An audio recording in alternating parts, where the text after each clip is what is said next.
Hello everyone, welcome back to my channel. आज हम J Thomson model discuss करने जा रहे हैं जो हमारे क्लास 9th और 11th दोनों में है और एक काफ़ी इम्पोर्टेंट टॉपिक है। यहीं से हमारी एटॉमिक मॉडल्स की शुरुआत होती है और हम क्लास 11th का रीड करने जा रहे हैं जिसमें क्लास 9th का भी सारा कवर अप है। चलिए स्टार्ट करते हैं without any delay.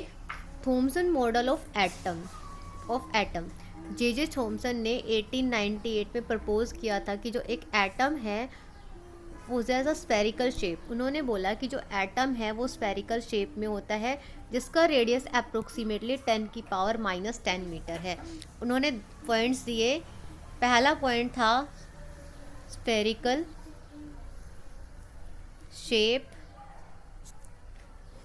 And second point is radius 10⁻⁻10 metre in which the positive charge is uniformly distributed. और जो पॉजिटिव चार्ज हैं वो बाहर की साइड है और वो क्या है, यूनिफॉर्मली डिस्ट्रीब्यूटेड है।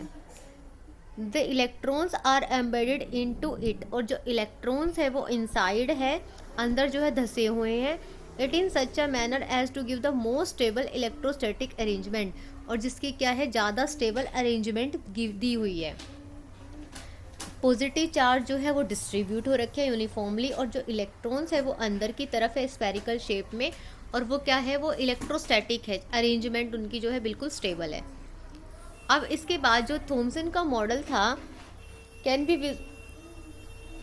Many different names are given to this model. इस मॉडल को काफ़ी नेम दिए गए, plum pudding model, raisin model या watermelon. This model can be visualise as a pudding और वाटरमेलन।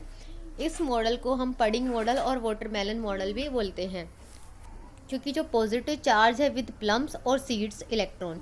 जो वाटरमेलन है उसका जो प्लम होते हैं, जो रेडिश पार्ट है, उसको क्या बोला गया, उसको बोला गया पॉजिटिव चार्ज। और जो सीड्स है उनको क्या बोला गया, that is electrons. An important feature of this model is that the mass of the atom is assumed to be uniformly distributed over the atom।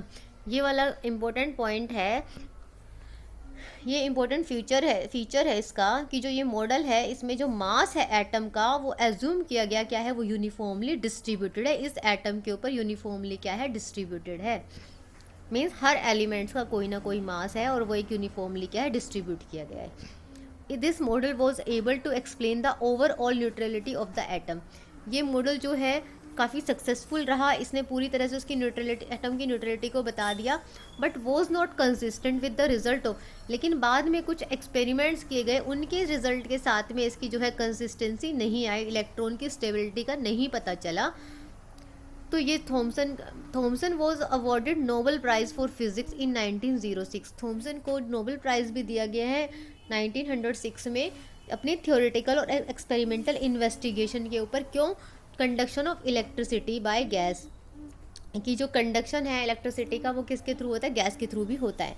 अब कुछ इंपॉर्टेंट इसका जो पॉइंट्स है वो डिस्कस कर लेते हैं कि later half of the 19th century के हाफ के बाद में अलग अलग रेस जो है डिस्कवर की गई, जिसमें से जो मैंशनड है, जो अभी जो विलियम रॉन्जन है, उन्होंने 1845 और 1923 के बीच में मतलब वो रहे। और इन 1895 में उन्होंने शो किया कि जो इलेक्ट्रॉन है वो स्ट्राइक करता है एक मटेरियल पर इन द कैथेड्रल ट्यूब में।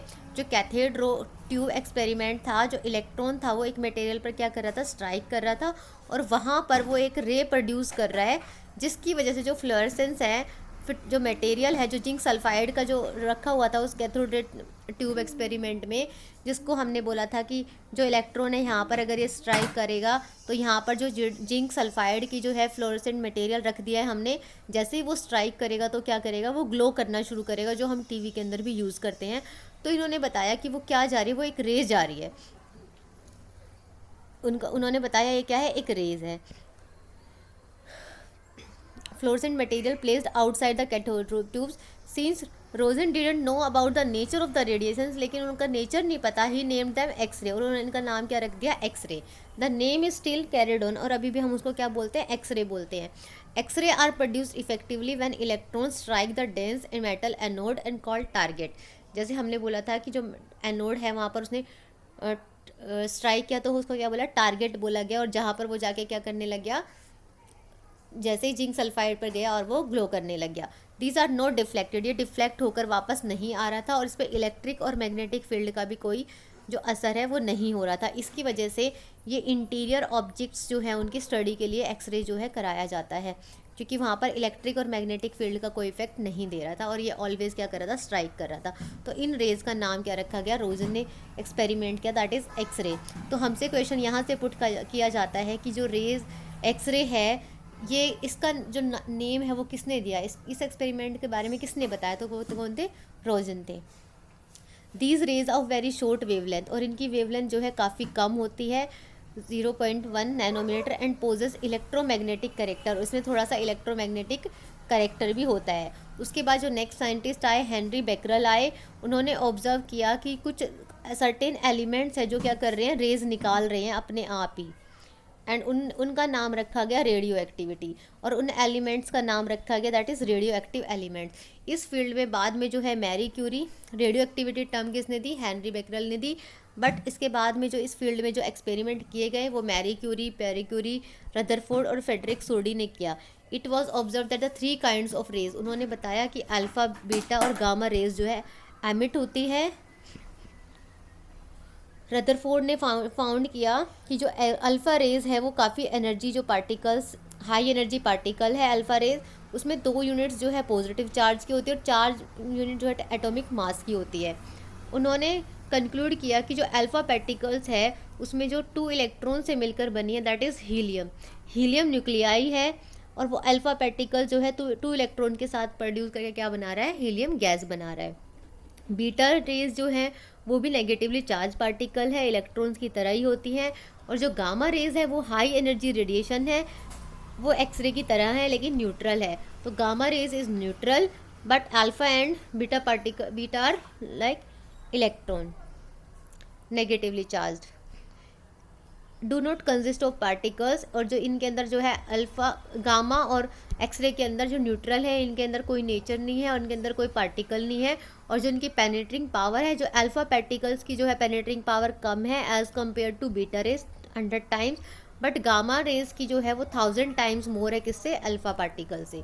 ये इन्होंने बताया। लेकिन हमारा यहाँ से जो क्वेश्चन पूछा जाएगा वो ये पूछा जाएगा कि डिस्कवरी के बारे में, कि रेडियो एक्टिविटी जो है किन्होंने बताया, हेनरी बेकनल ने बताया, बाद में एक्सपेरिमेंट जो है मैडम इनके थ्रू कराए गए, मैडम क्यूरी के थ्रू और इनके थ्रू रेडियो एक्टिविटी में, और इसके अलावा रोजन ने कौन सी एक्सरेज के बारे में बताया था। तो ये जो है हमारा यहाँ से क्वेश्चन जो है पुटअप होगा। अब जो नेक्स्ट मॉडल है that is Rutherford nuclear model of atom, इसको हम बाद में डिस्कस करते हैं। ये भी अब एक एक मॉडल करके हम डिस्कस करेंगे, फिर बाद में हम जब एटॉमिक नंबर, आइसोटोप्स, इनके बारे में, फिर हम बोर एटॉमिक मॉडल के बारे में, हेजरबर्ग अनसर्टेनिटी, डी ब्रोगली, इन सब के बारे में हम धीरे धीरे पढ़ेंगे, बट हम एक एक टॉपिक लेकर स्टार्ट करेंगे। मिलते हैं नेक्स्ट क्लास में।